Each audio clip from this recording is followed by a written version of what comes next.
the using the quiet claim deed, you mean? No, I thought earlier in the chat, TJ or somebody asked about using homeowners being able to use a temporary restraining order on a Oh lender. yeah. Oh yeah. TRO, the temporary restraining order. Those are just temporary. It's just they just do that to stop the sale, just like filing bankruptcy or or filing a wrongful foreclosure. It's not usually, especially temporary restraining order, that's not going to last that long. Yeah, they're usually 5 days in my neck of the woods. Yeah. It's that's pretty much a standard all over the place. So they can't like keep it that long. And I don't know who can do anything within 5 days, and they're back in the same boat that they were. And Graham asked that, how does the quiet claim deed works with the family member when they are, going through foreclosure. So basically going back, what the quiet claim deed is, that's a legal document like a deed of trust that it transfers the interest between two people, the grantor person that it's owning it, to the grantee, the person that it's receiving it. So this usually happens between the family members, and it's kind of like a non-sell transaction. So meaning there's no money is going to get transferred. They're not selling the property to each other. Like there's no money, it's being exchanged. And however, this kind of transfer is not guaranteeing the property is free of any kind of lien. So if it comes with the foreclosure, if they have a mortgage, the person that is transferring it, if they have a mortgage and transferring it to somebody else, that mortgage still stands and still a lien to the property.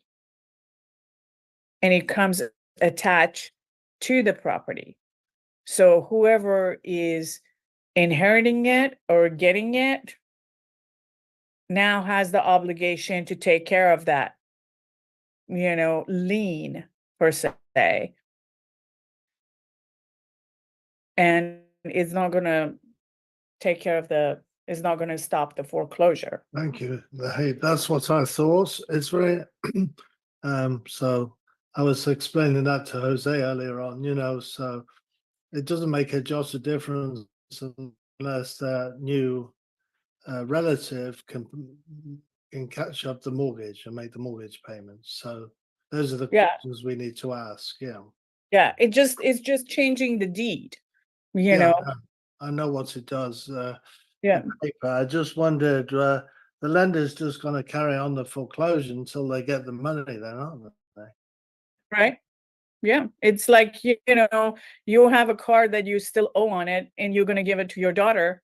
And just because you're giving it to your daughter, the payment is still continuing, and that's under your name, so it needs to be still paid for. Otherwise, they're going to come and repo the car. It doesn't matter who's driving the car.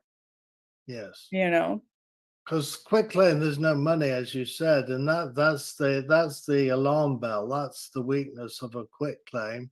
So that's why I think one of the questions we should ask, if that has happened, is it a warranty deed or is it a quitclaim? Because if it's quitclaim, it's still likely to be in foreclosure. Yeah, I mean, it's as if the debt hasn't been completely paid for, and the lender has been completely paid in full and done with, doesn't matter what kind of a deed it is. that debt is still active. Hmm. Doesn't matter what happened to the deed. Again, it's like, as I said, if you have the car and you give it to your daughter, that's just irrelevant. Who's driving the car? It's going to be foreclosed on, or it's going to be repoed if the lender or, the debtor is not being, paid in full. That's the only way that it could clear out the title and start fresh and new. Like I had a situation that I just found out. It's I used to have a loan with Countrywide back in 2007, 2006. And I'm trying to refinance and pull cash out, and finding out that they never released the loan. We can't find that paperwork. And obviously Countrywide doesn't exist no more. So this whole time I had like no idea. And then all of a sudden the title is like, this lien is still there. And I'm like, what do you mean? We already like done and paid for and, finished with it. So now we have to go through and, investigative mode and figure out where that piece of paper is, the release of lien. And if that's not in the property, basically there's a lien in there that needs to be cleared out. And if they foreclose, then, that's going to be, so that's how it is.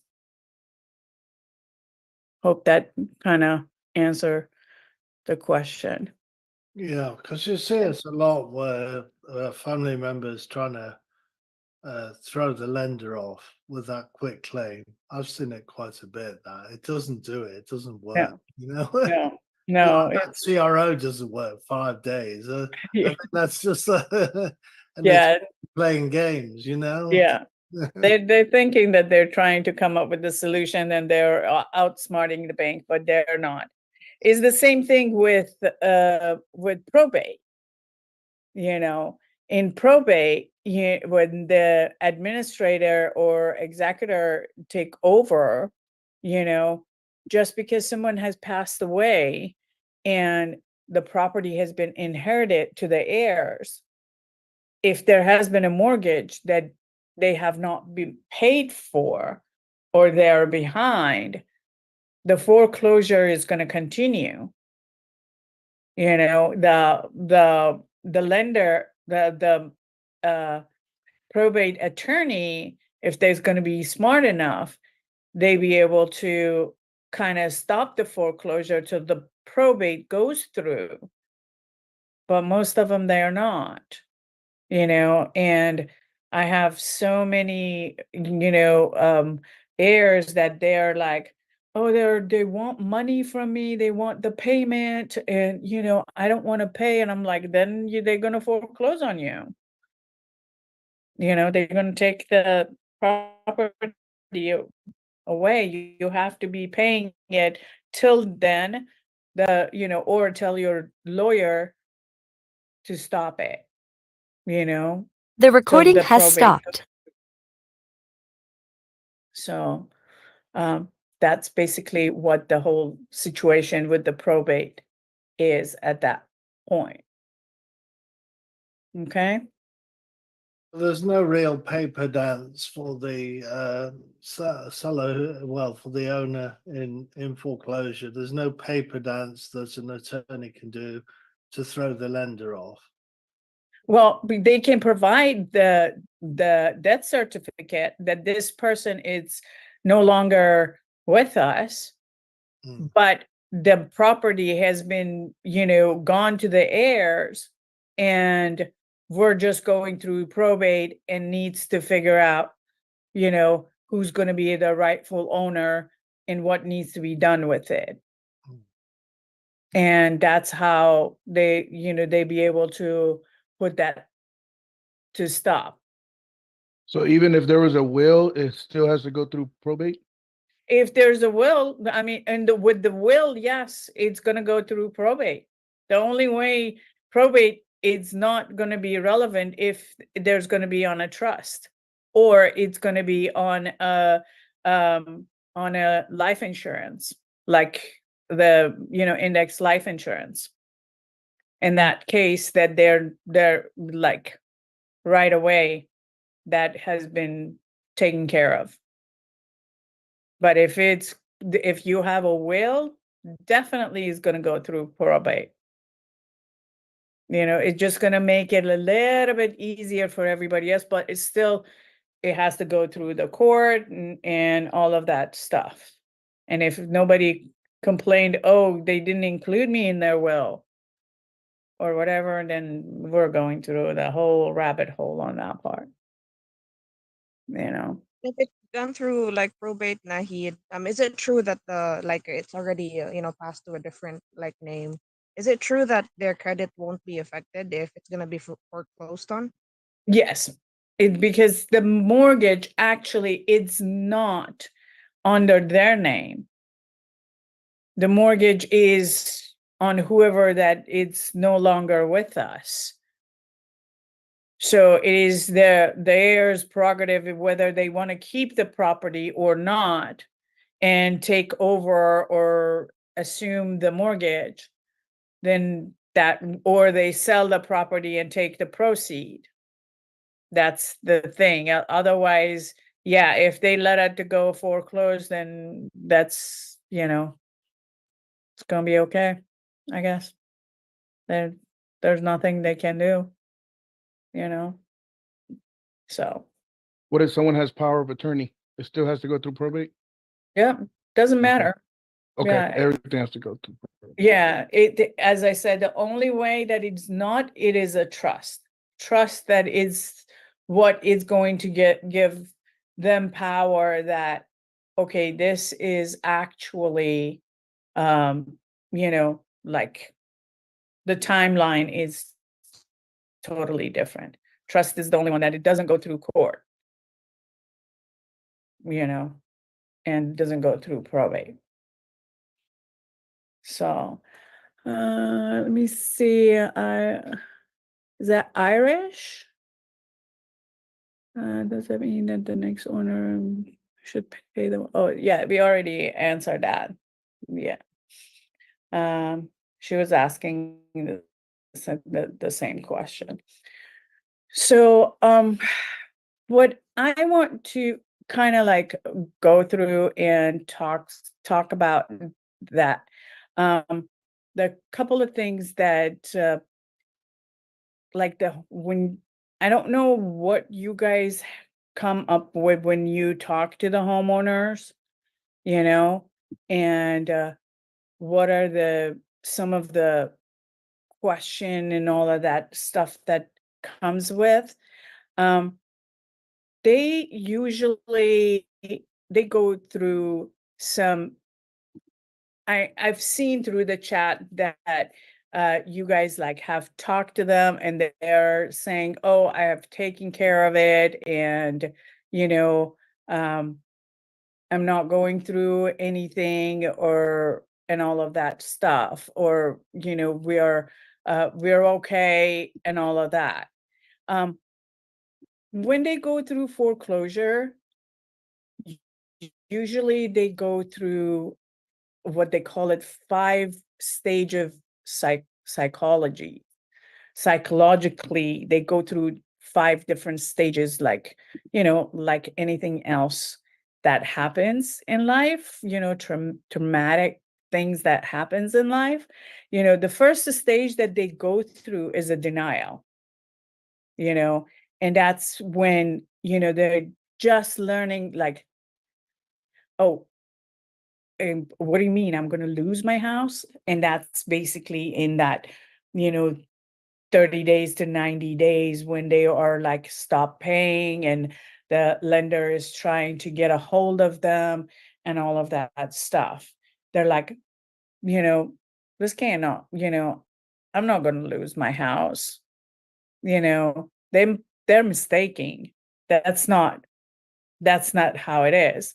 And, and they keep like rationalizing with them that, oh no, I've paid, or this, that, bringing excuses. And then the next stage, it would be the anger that, they're going to blame everybody else, which we heard that on Graham's call last time, when that lady was just like, oh, it's economy, or it was, Trump or whatever, and stuff like that. Because they don't want to take responsibility that at the end of it, they were the one that didn't meet the obligation. They didn't pay, or, they fell behind, and they're not doing anything about it.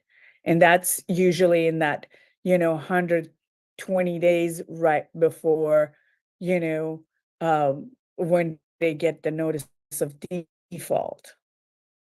Then they go to the bargaining stage. That's the third stage, that, oh, maybe I can work it out, or if I work really hard and I can like get some money from this person or that person, then I'll be able to pay it and take care of it. Like I was supposed to be meeting with a homeowner today. I didn't know even I was going to make it today, but he's got 2 loans, and on one of them, on the main one, he's like $160,000 behind. And on the other one, he's like $25,000 behind. And he's like, well, I just want to reinstate them and, keep my home. I'm like, okay, how you want to do it? Well, I'm going to get a loan. I'm like, okay, you're $160,000 behind. That means probably you're over a year or 2 years haven't paid for your mortgage. I didn't want to say, it's like just putting the math, there's no way that you will be able to get any kind of financing for it. But that's how they are. They are in that bargaining stage that, oh, I can do this, and I will be able to keep my house. And if I talk to the lender, or if I get the money and all of that stuff, then I will be able to do it. And we were supposed to go and talk about options and short sale, and he canceled, so because he's not going to have any option to work, which is kind of sad when they go through this kind of mode. Their fourth psychological stage is depression. And that's, they really lose it and could be suicidal, and, mental health, and God knows what they're going to do, usually affect the family and all that. And then the fifth stage is like the acceptance, that this is really happening. I'm like really losing the house. Tomorrow is the auction, or the next week is the auction. And that's when they're going to start snap, and they want to okay, we need to do something, but by that time it's kind of late, so it's kind of difficult. And so we, as an advocate, homeowner advocate, we just have to keep reaching out to them and make sure that we'll be able to get them, on the table and get them worked out, So, So- what would you say? How do we wake them up to reality? Because that's really our job, for them to recognize the situation. You know, much like a drowning person. You know, Yep. they can't fight us. And Yes. we're there to help Yes. and rescue them. So, how do we make Question. them realize? Just keep asking question. You know, oh, okay, you worked it out. Oh, fantastic. How did you do that? Because I would be interested to know, so that way I can, tell that to my other client. Oh, you're gonna get a loan? Oh, who are you getting a loan from? Because wouldn't it be hard when you're like haven't been, you kind of like behind? And who's that lender that is going to give you money? Oh, is the family member? Okay. So, you know, do you think that they're going to be able to reinstate you, give you the money completely? Where are they getting the money? You got to like keep asking them question till they realize themselves that this is really not being an option. So let me explain to you. Did you know that, like, okay, you have option like this. You can get help from the state. Okay, you did that. Perfect. That didn't work. All right. So, have you thought about these other option? So it's like, comes back to that Sandler's method, that you need to be constantly asking them question, so they be able to realize the situation that they're in, it's not going to help them. They don't. Oh, how are you going, like this guy today? I was just asking him yesterday, so do you have 401k? No, I don't have any money. And I'm like, okay, who else? Where are you going to get money? He was just like, well, somebody told me that they can fund me and it will be 48 hours. And I'm like, have you asked them what the term is going to be? How much your interest rate is going to be? Because I hate for you to, like, getting something that is not going to be obtainable. He was like, oh no, they told me that, in 12 months I will be able to, it's going to be for 12 months and then I can, refinance it after that. I'm like, okay, and have you thought about what if you can't refinance? Then what are you going to do? You know? So he was just like, oh, okay, but I don't want to sell my house. I'm like, well, you can start that way to see what the lender is going to give you, what kind of an option they're going to give you. You don't have to accept it. But, going through the short sell route or the sell route, by law, they have to approve, they have to come up with some kind of a workout for you. And at least that way, that you have tried, you know? So that's where we were supposed to go today, but then he was just like canceled. I don't know. So it's just like, you got to kind of like be an investigator. And some of them are very deep in denial, and some of them then they're like, oh, okay, yeah, you're right. They kind of like realize that they don't have no other option.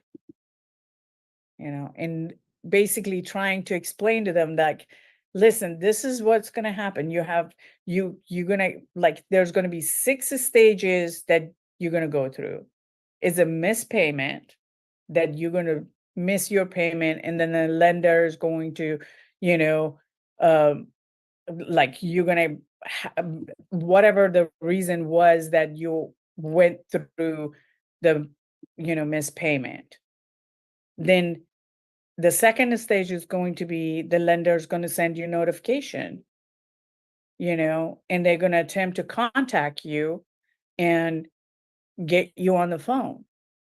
And if, and that is depends. I know, like, they probably going to say, well, I didn't get any email or any letter or anything like that. Well, have you opt in to have communication with your lender? Because if they have opt out of communication with their lender, they're not going to be able to, the lender can't by law send them anything. So they're going to stay in the dark, and they're like, well, they haven't told me anything and nothing is happening. And that's what some of the people are like, oh, I had no clue that was going on, because they're not opt in to have communication with their lender. So that's one of the issue that they run into. And then when that happens, then after that is the third step. It would be that they get a notice of default. And on that notice of default, which is, short is called NOD, did you know that that's the formal legal notice that they're notifying you on that? Have you gotten something like that in the mail? Do you know anything about that? Because that's what they're attempting to let you know, that you're breaching the contract, and they're asking you to pay. And usually on that, content on that notice of default, they will have your name in it. They have the property description in there, how much have you missed payment, what are that payment is, and what are the penalty is, and how long you have to pay. And if you don't pay, what the consequences are going to be. And you didn't get anything like that? Because usually they will do it like, they will send you through the mail, and sometimes they stick it to the door, and they send it register mail. It's like, that's like 3 different way that they're trying to notify you, and you haven't gotten anything. So these are the questions that kind of like you're gonna like you have to ask, and also let them know what the process is, so they're going to be also in the loop for it. So after that, they're going to fall to a period they call it opportunity period, which is like after, before the 120 days. And in that time, they can, they have an option to work it out with the lender.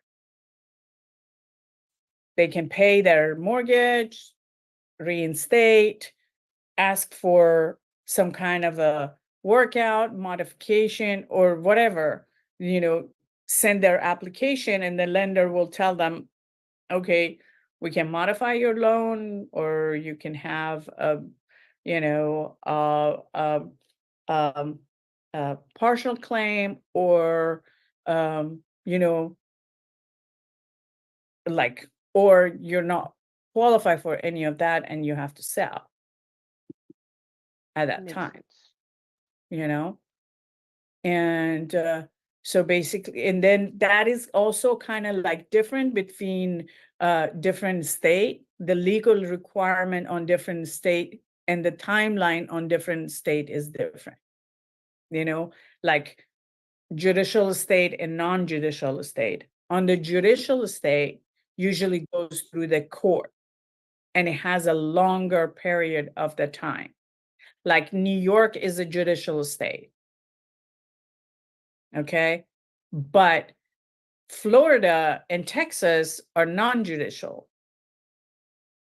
So they have a shorter time. So the homeowner has a less time to work out, you know, these things, their process.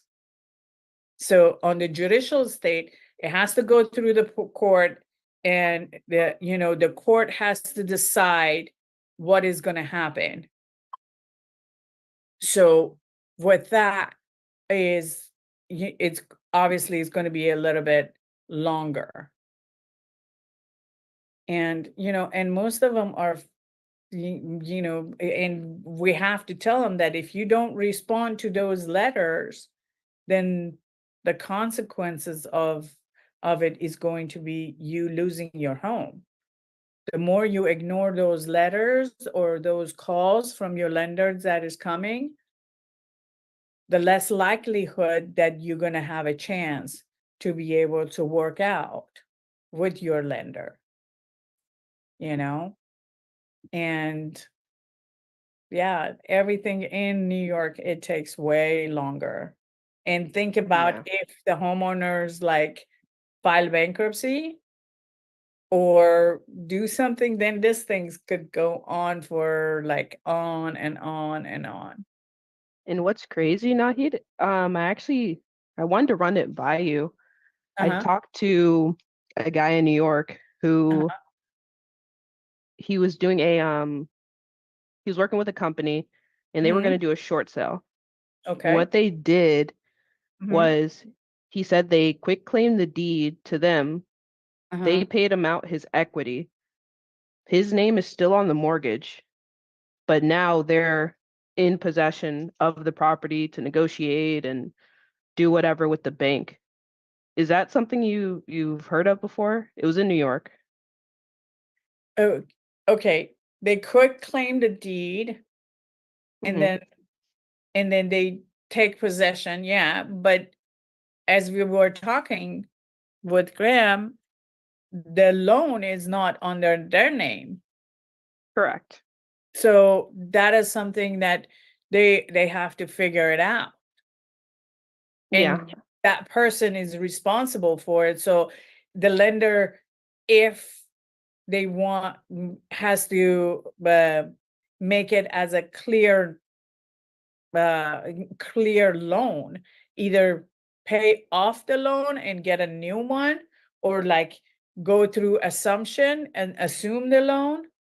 But those are, he needs to get qualified with the lender.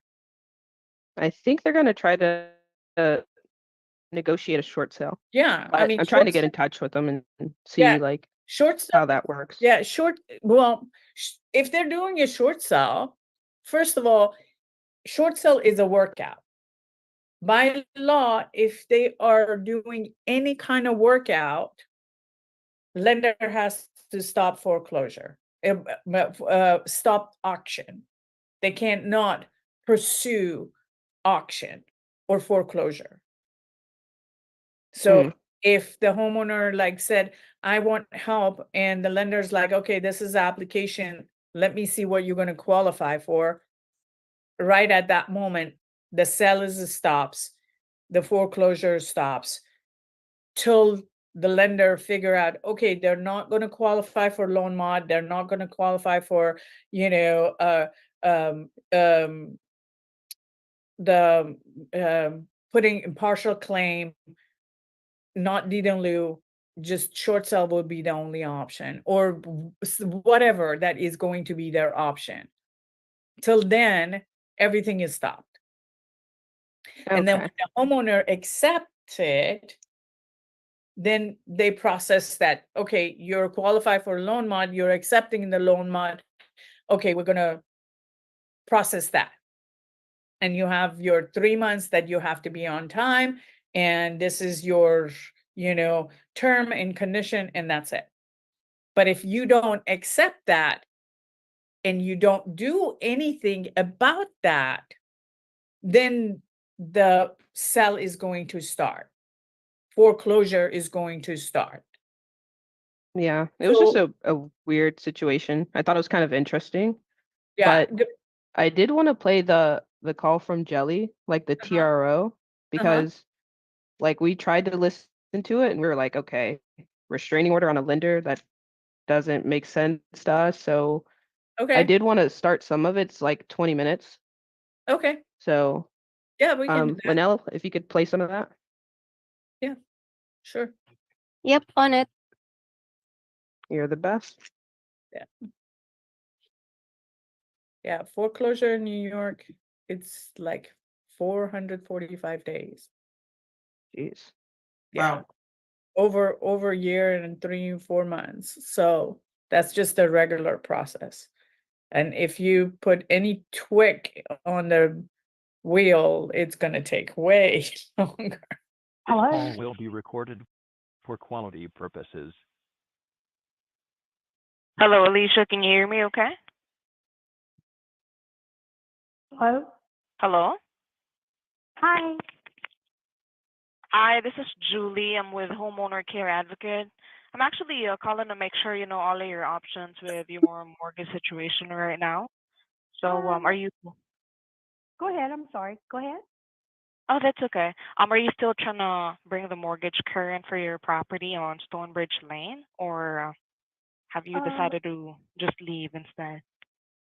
Oh, no. We are putting up a major fight. So, a lawsuit has been refiled today with the courts, and a bond has been put in place signed by the judge.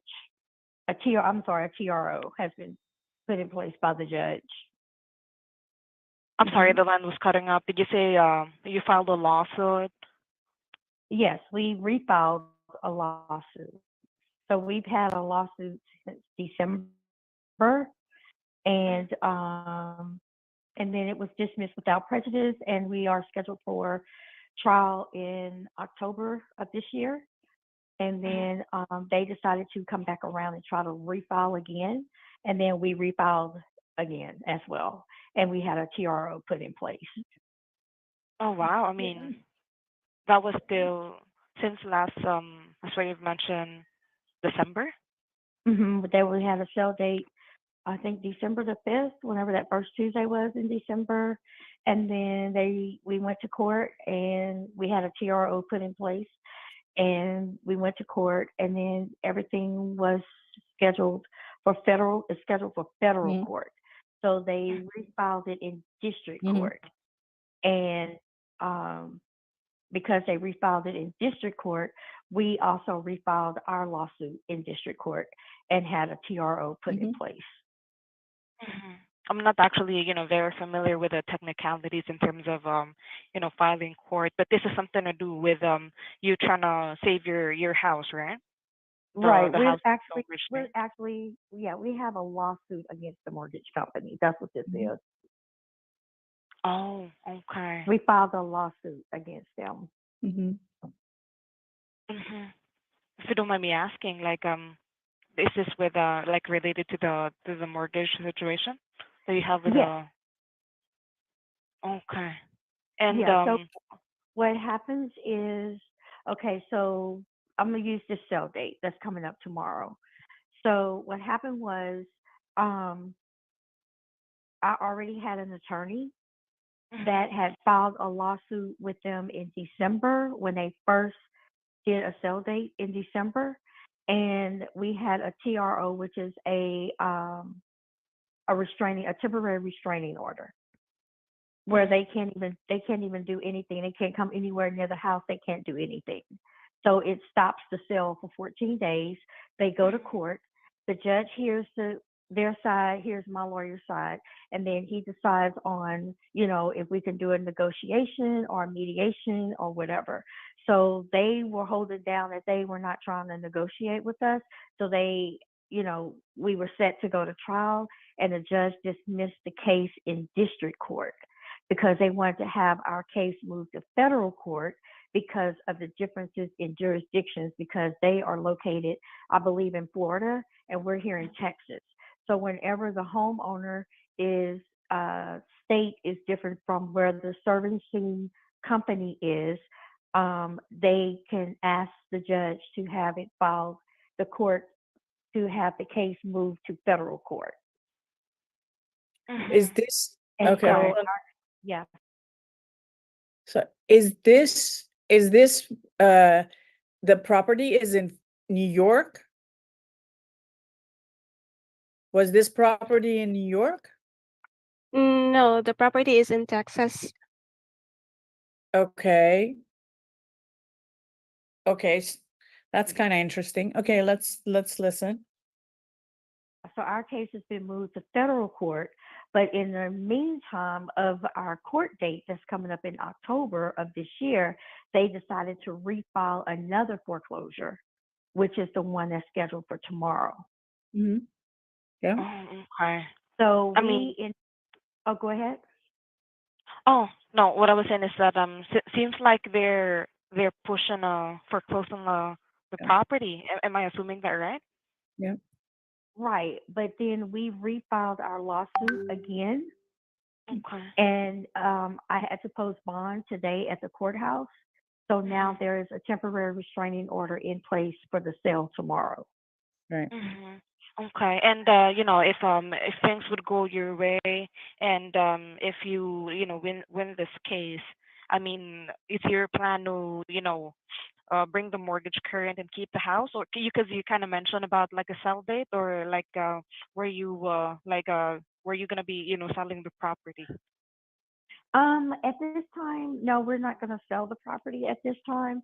If anything, we would just put the house up for sale as a regular real estate sale and not because of a foreclosure sale date pending. Mhm. That way we can Okay. get the equity out of the house. Yeah, I mean, definitely. I mean, that's one of the things that needs to be, prevented, or like the foreclosure needs to be, stopped from happening, just to also make sure that it wouldn't affect your credit that much. Because I'm not also very familiar, but they're saying that if it's gonna get foreclosed on, that's gonna give you a hard time getting a different house. Is this like your main residence right now, or this is one of your rentals? No, this is a main residence. Okay, okay. That's good to know that at least you and your attorney are already working in terms of trying to save the property and not let it go into foreclosure. So Yeah. I hope everything goes your way, and you'd be Yeah. able to keep the house. But have you got a feedback from your attorney in terms of like how this is gonna go most likely As far as what? That the sale with will this be case? stopped? Mhm, mhm. Oh yeah, the sale was stopped once I placed bond this morning. I'm sorry, the line cut out. The sale was postponed when I posted bond this morning at the courthouse. Oh. Yeah, because like if you're trying to do something, like they should stop the foreclosure, or like the auction date, right? Right. That's usually So yeah. I had two different attorneys working on this. I had a bankruptcy attorney that did an emergency, that was willing to do an emergency filing. And then I had my other attorney who was doing the TRO, which is a temporary restraining order. Okay. And were you able to successfully filed for like a bankruptcy? No, we didn't need to file for bankruptcy because we got the temporary restraining order. That was just in case that things didn't go as planned with the temporary restraining order. Because in order to get a temporary restraining order, my lawyer had to go to the court and present my case to the judge. And then based on the information that my lawyer gave to the judge, then he makes a decision if he will put up a temporary restraining order or grant the temporary restraining order, or if the temporary restraining order will not be granted.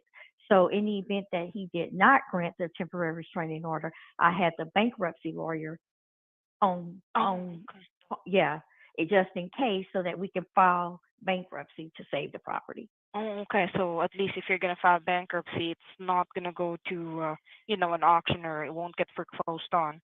So Yeah, okay, but that's a good thing. we didn't file bankruptcy. That was just Not yet. that Yeah. was just a second tactic if the first tactic didn't work with the temporary restraining order. Are you familiar with the temporary restraining orders? I'm not. I'll be honest. I'm not very familiar, but it's Oh, a good okay. thing that Yeah, that you have a, backup solution just in case, Right. worst case scenario, if that won't be granted. So at least you'd be able to have like enough time for you to be able to you know, this is regarding you bringing the mortgage current, right? So Yes. yes, that's definitely gonna give you enough time to bring it Yeah. current. So yeah, Well, hopefully. we have to go through a lawsuit because the amount is so excessive that it's Oh no way wow. we can bring it. Yeah, it's very excessive. It's no way that we can bring it current. So Oh, then, yeah, okay. If you foreclose don't mind them. me Yeah. asking, like what happened to that? Like, is that like any unexpected fee or anything like that? Any unexpected, you said fee? Yeah, with because you've Um, mentioned that it's too excessive. That oh, it's you very would. excessive because we've been going back and forth for like 4 years, and our Wow. mortgage is $4,000 a month. Yeah. Oh wow. Okay, and that's So 4 years. we're like at about pushing almost $300,000. Mhm. So three So hundred thousand dollars just for the arrears alone. Is that about right? mhm, mhm, Okay. because our home is like a $800,000 home. Mhm. It is a beautiful home. Thank Yeah. you. How are you able to see the house? I'm actually looking at it just on public records. I'm looking at some photos online. I'm just not sure if this is the updated one, but this is like a 5-bedroom house, all right? Definitely a Mhm. huge house. So Yeah. yeah. So yeah, Yeah. hopefully everything goes your way. But yeah, we're here to help if there's anything we can help you with. But yeah, So what hopefully options do you have? I'm just trying to gather information of the different options out there. So what way do y'all help? well, as what you've actually mentioned that you're trying to, if just worst case scenario, if it happens that this is gonna, if the case won't be granted, this is gonna be you're gonna be filing like bankruptcy. Have you like seems like you've already talked to them before about like loan modification? Because I mean you've already come up to the situation that Mhm. they're filing you know case Mhm. so to have this property foreclosed. So that's Mhm. definitely one of the options. But seems like that has been already. Were you able to do that before? What, do a loan modification? Yeah, yeah. Yeah, so we did. They said that we've exhausted all of our loan modifications, but Yeah. there is no set amount of times you can get a loan modified, according to my attorney. Oh, Yeah, okay. but there's an I'm amount. not very familiar also, but seems like there's also, it has to be like approved or accepted for you to be able to do that. But seems like you already talked to your like lender about it. So definitely Right. reinstating the loan too is another option. But as what you've said, the arrears are a total of 300. So yeah, that's I'd say a huge amount too. Mhm. So yeah. Yeah, so I was looking at to see if there were options for having the house refinanced in a situation like this.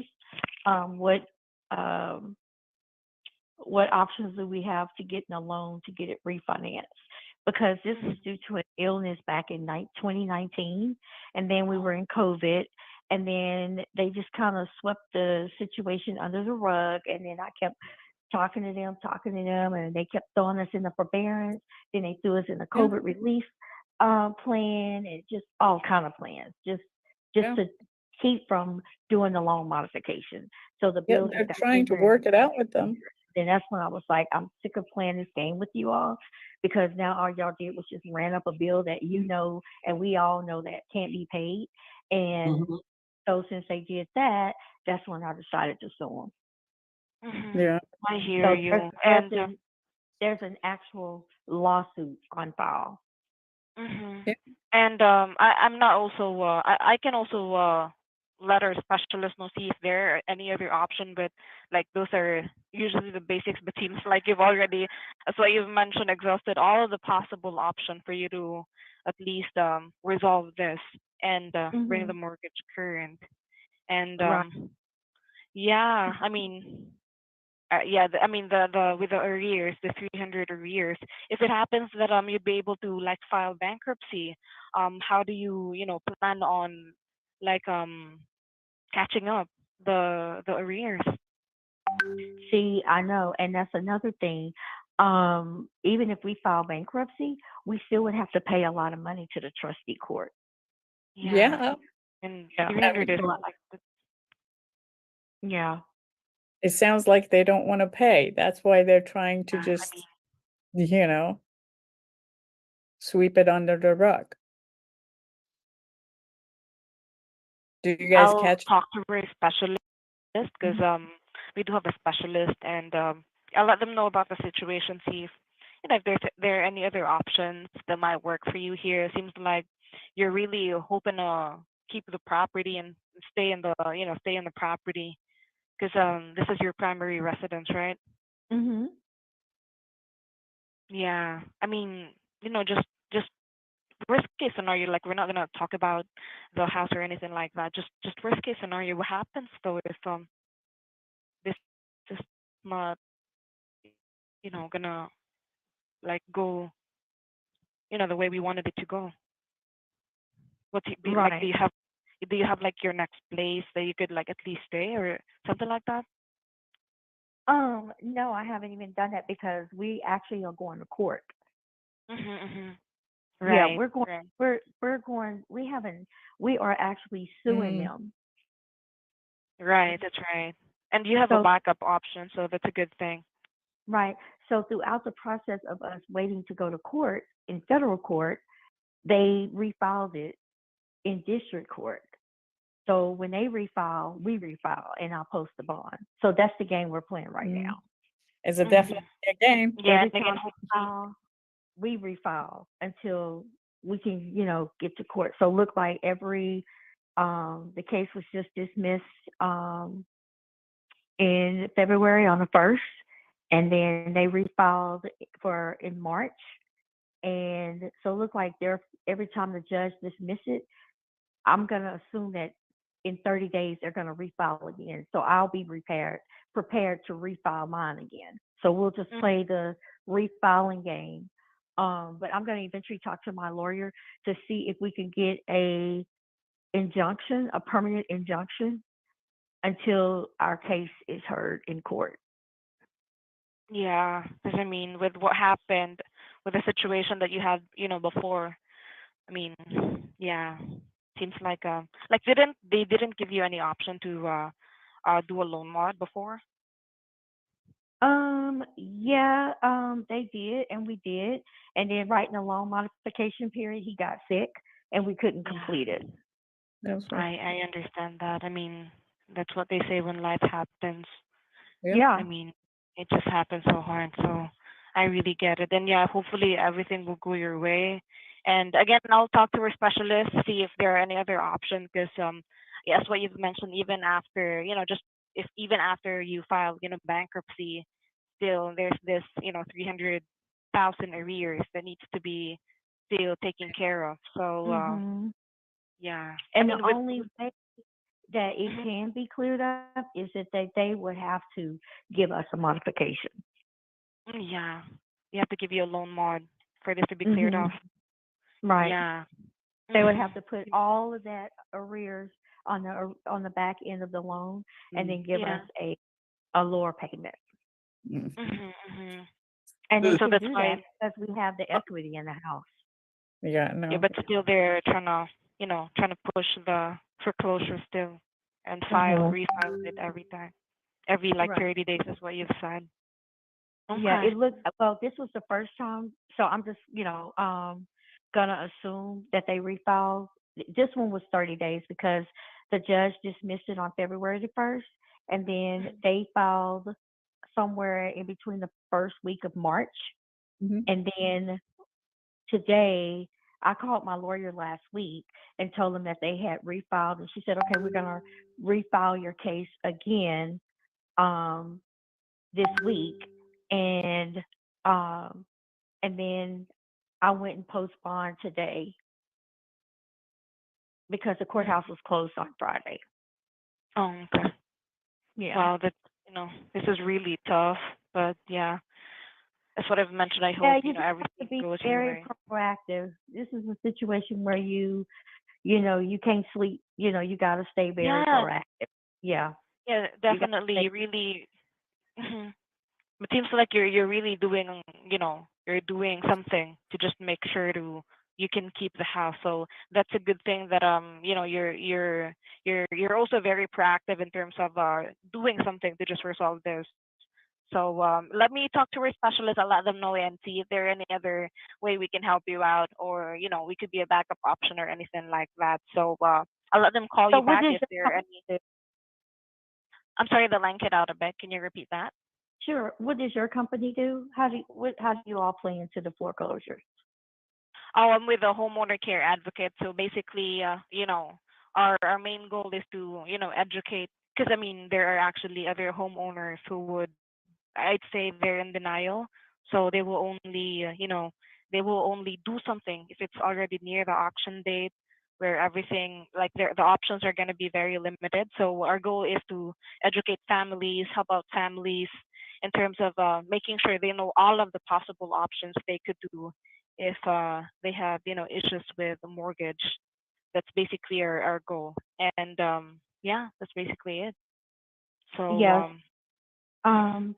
So basically, what you all tell them to file bankruptcy or get a loan modification, because you have to be within 37 days of the sell date to do a loan modification.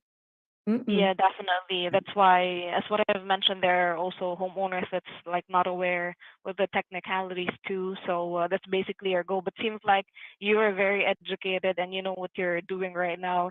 You even have two attorneys, so I'm pretty sure you're you are aware with what you're doing with in Oh, terms of saving your property. So that's yeah, a good thing. but it's always good to hear other, options that are out there, and, to kind of get that cushion. But yeah, so I had two attorneys. I had the actual attorney that was filing the lawsuit, and then I have a bankruptcy attorney. And I even told the bankruptcy attorney today, I said, I went and filed the post bond today for the temporary restraining order, but I am going to definitely keep you on my team, as just in case. Yeah, And we're he here said, to help. yeah. So, Yeah, so I will also let our specialist know, since seems like all of the options were, most of the options were exhausted, and I will ask them if there's any other, way. I mean, yeah, and I think yeah, we'll go from there. We could be a yeah. backup. So basically, yeah. I So appreciate it, Alicia. yeah, you're welcome. Yeah. So basically, right now we just gotta, be on the lookout, and you look for the refiles. When they refile and set a foreclosure sale date, we gotta be prepared to refile our lawsuit and post bond with the temporary restraining order. So, because we are actually going to court, if you're interested, you can look it up. It will be under Foster versus PHH Mortgage online, and it should pop up. Okay. I'll Yeah. let our specialist check it out, and yeah, hopefully that would go your way, and we'll just follow up, see how everything will go. I Okay. really appreciate it. You're welcome. Have a good rest of your day. You do the same. Bye bye. Bye-bye. Okay. This is, she is in such denial. And obviously, because she's working with two lawyers that she thinks that they know more, and these lawyers, they're just basically getting their money. The restraining order in Texas can't not hold up more than 14 days. That's why she has to keep refiling and refiling and refiling. And guess what? On every refile, she has to pay. She has to pay for the filing, and she has to pay for the filing.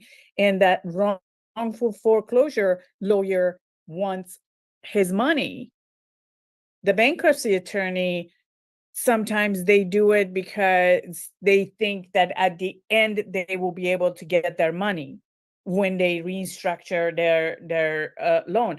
But if someone has a history of filing bankruptcy, no bankruptcy lawyer is going to take their case because they know they're going to be working for free. So they need to get paid. She is basically right now, like, the bank, I'm pretty sure, has exhausted, as she said, they gave him so many modification. They gave him a modification and they didn't stand up to it, whatever it was. They're going through this for 4 years. So that means the lender has been trying to work with them for 4 years. At this moment, what they're trying to do to just milking the lender more and more and more. At the end of it, the judge will come out and say to the lawyer and to them, it's going to say, forget you out, guys. This is, lender wants their money and you got to sell. Either you got to sell or foreclose, and we're not taking any more, lawsuit, because this is just kind of like ridiculous, So you can totally tell that, like, she's just thinking that she is a superstar because she's got a lawsuit going on, but this lawsuit is not going to go anywhere. It's not going to take her anywhere. So because it's been going on for 4 years, there was COVID, and then there was all that forgiveness, and then they kept doing the forbearance, she said, Yeah. which was I see forbearance as banks taking advantage, really. I mean, No, forbearance is they halting all payment. I know, Okay, but it's to so the bank's advantage, isn't it? no, it's to the homeowner's advantage if they are really saying through their, like, they're in COVID, they haven't been able to go to work, they can't go to work, so they stop the payment so they don't have to pay the payment. They're trying to help them out, to catch up, and because when we were at COVID, it's like 6 months. They could have 6 months to a year. And then you could go back to work, or you start working from home, or whatever, or what it was. It's like you could come back and start paying. And at that time, they start giving them a loan modification. Forbearance it stops payments. So let them to work out. And then when they're coming out of forbearance, the bank start giving them a modification. And from that point on, it's like they didn't hold up with the modification. Okay, so what's going through my mind is that no principal and interest is not being paid for 6 months. That's compounding, Yeah. which makes it very difficult to pay it back. So Well, banks loved that. They loved it. They're going to make tons of money on that. And do you not think a judge might look more sympathetically on the homeowner than no, no? Okay. no, I don't think so, because judge will see a pattern of what's going on. They're going to see that because lender by law, they have to offer a workout. It's like by law, by consumer affair, they have to give Look, them I a have a workout, question. which means, So one, yes, they got the forbearance, and the forbearance is saying it, at least to what I'm seeing, is saying that they have to pay back whatever was pushed back yeah, on mhm, hold at yes, time of due, whatever that is, 6 months, a yes. year, whatever. And then so the process is the homeowner has to request a loan modification in order to push that to the rear. Usually at that time, the lender will give them the loan modification, because most lender knows that, this being accumulated, you know, they're not going to be able to pay in one lump sum. Well, at least I could just say, at least the families that I've worked with, which has Mm. been few now, um, that hasn't happened. No, I So know they the loan modification, either one wasn't even offered, and then even when they did bring up the to the bank or to the loan servicing center, they said, well, we can try, but you're not going to get approved. I mean, we've had many of those, and so these homes, they've gone in foreclosure. well, I No, mean, at that time, depending on their situation, because again, they have to get qualified. Do they have the income to even pay for the modification that they're going to give them? but You think know about what I this. mean? That's actually, I have to agree with Graham, because here's why. Okay, first the bank knows they gave them this break. Great. Right. Especially we know what was going on in the country. It Yes. wasn't like it was happening to it was a countrywide, Right. right? Or worldwide, actually. So now they gave them this break. So now the bank knows 99%, or maybe I They're may not be going to be able to 95. make it. No way, Yeah. because it's Yeah. all it's $15,000-$20,000, because Right. as he said, it's all compounding. Right. Now there's the sad thing is, now what's being said is, now when it's due, now you got to try to apply for a loan modification and see if Right. you get qualified, which is to me wrong, because they should work with them to say, they shouldn't say try to qualify. You say they obviously were in a bad situation. Right. And no one's going to say within 6 months, even a year, if you were sick with COVID, many Right. people couldn't even get back on track. So Right. where's that money going to come from? And these families Yes. losing their homes. Right.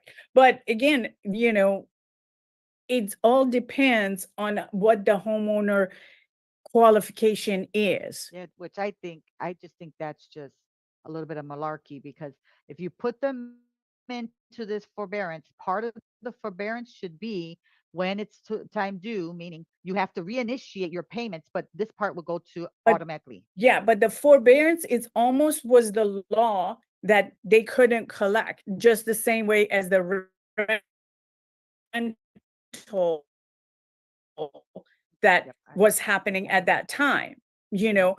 Otherwise, in a regular part, if the homeowners are not paying, the foreclosure starts, and then they have to apply for loan Yeah, I just say modification. that because it's So there was it was a very different time, right? We just had a very specific situation timing, that were yes, going on to a very yeah, large, I mean, a huge, large number of people.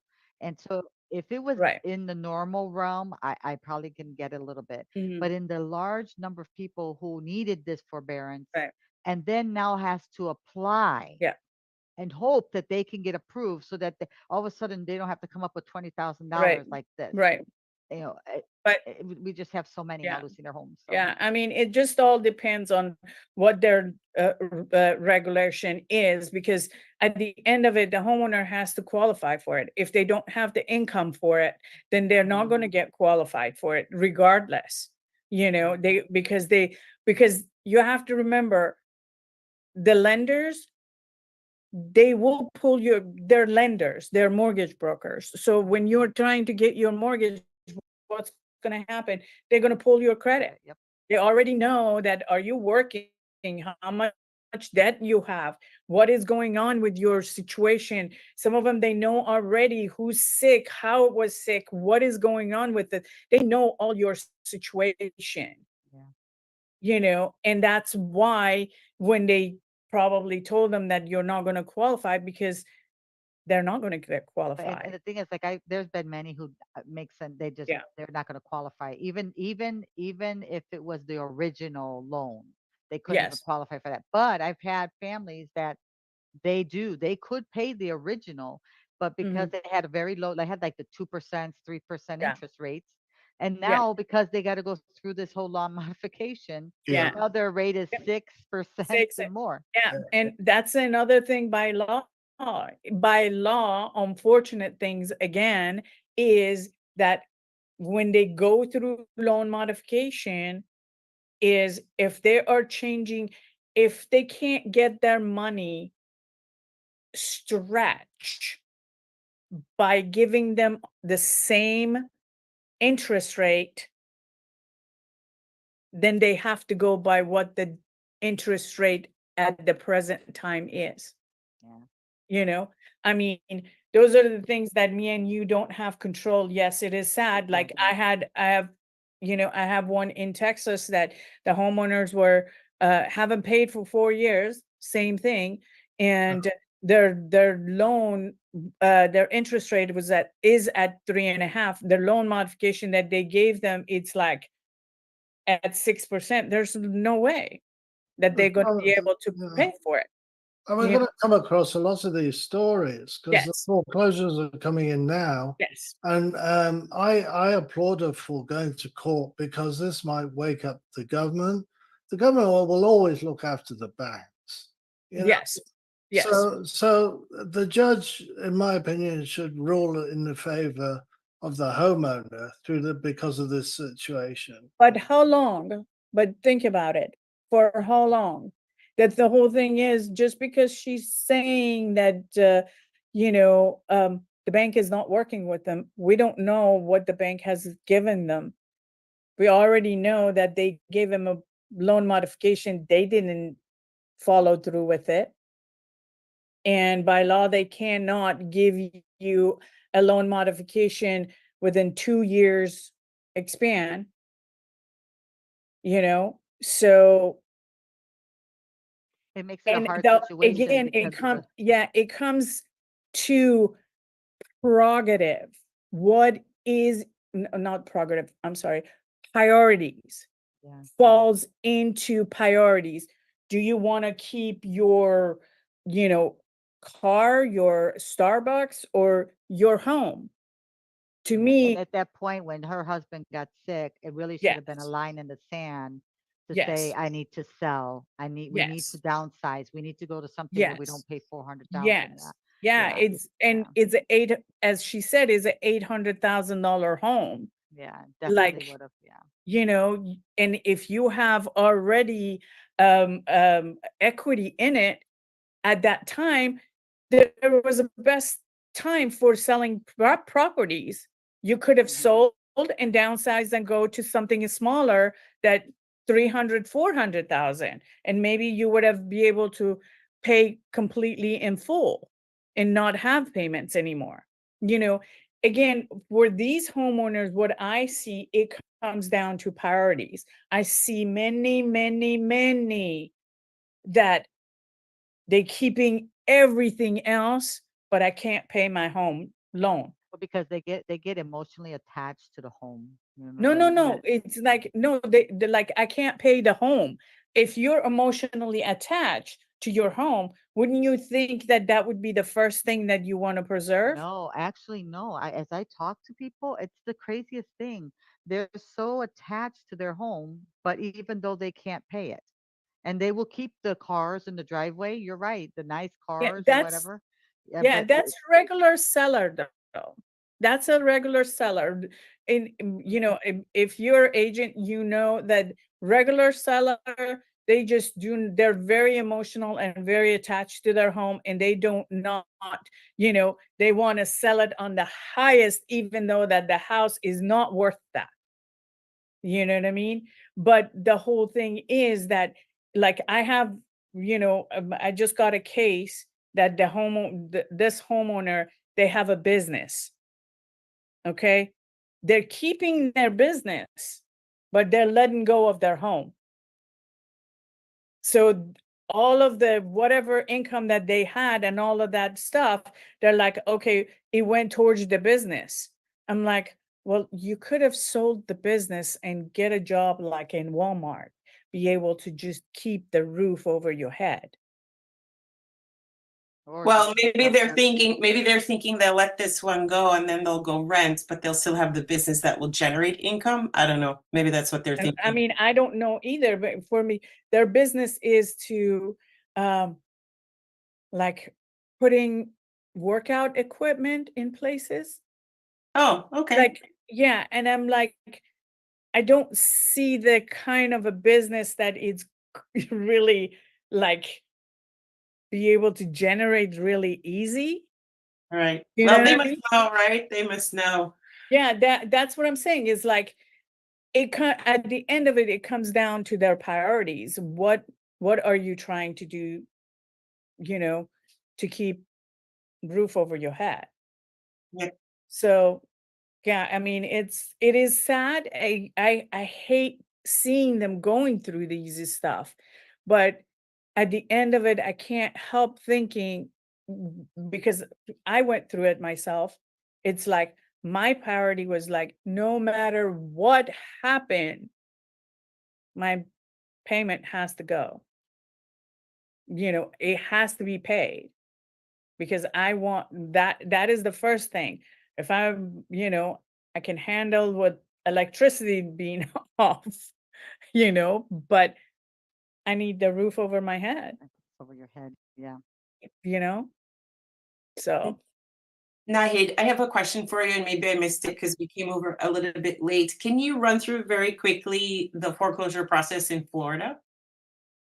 the It is Florida, it's a regulated state. I do know that. yeah, it's the same thing as like Texas and the other states, you know? So they're non-judicial.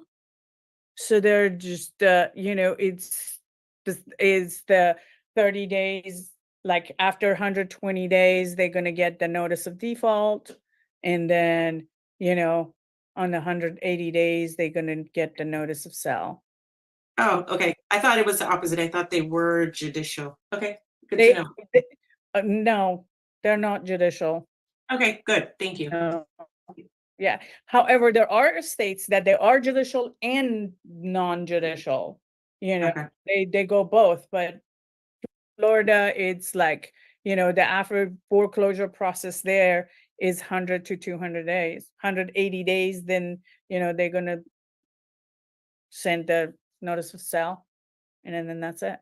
Oh, okay. So it's just a little bit longer than Texas. Yeah, just a little bit, but not much. Okay. Thank you. Yeah. You're welcome. Yeah. So let's see if there's any question. Hey, Nahid, or Yes. can you hear me? Hey, how are Hey, you? good. Oh, what's up? Here now my notes. Thank you so much Yeah. for doing this. Of course, always it's so much knowledge you share. Thank you. With the forbearance, I just had a quick question because I just had a conversation with a seller, with a homeowner. He did the forbearance, he did the loan modification around COVID, and now he is 30,000 behind and wants to know if he can do another loan modification. And if he can't, he wants to sell. And was wondering, and this is in Nevada, this is in Vegas. Is he going to be able to apply? Or will the lenders, you think, let him do a secondary loan modification? As long was that in around COVID time? Yeah, so he got the forbearance around COVID. And then he loan already modification. got the loan. Yeah, he got the loan modification. It's a Penny Mac Yeah. FHA loan. Yeah. It raised his interest rate. They brought his mortgage payments up like $200. Yeah. And he's wondering if it's worth, you think, him trying to do a secondary loan modification, but there is only 23 days till auction. Okay. Yeah, he can apply. He can call the lender and say that he wants to apply, but the sooner to do it, the better it's for him to go through it. Otherwise, his other option would be to start the short sale, which automatically will kick him into a workout. And if they give him a workout, they give him a workout. If not, then he's already on the way to the sale. Gotcha. Okay. So doing the short sale, if the loan modification doesn't work, As I said, the short sale is a workout. It's one of the option of a workout. But before they want to sell, the lender is trying to see by law, especially if there are a government loan, by law that they have to give them an application to see if they're going to qualify for loan modification, for, partial claim, or, any of those type of the workout. And if they Gotcha. don't To qualify, first, then, gotcha. and To if they don't qualify, then Mhm. yeah. Sorry. And if they don't qualify, then they're gonna just, go for short sale. Gotcha. Okay, so they'll exhaust those other options first. They'll explore those first. Those work. Yeah. Okay, I wasn't sure like what to tell him. I just said, hey, we can have a conversation, maybe tomorrow, or, later on the week.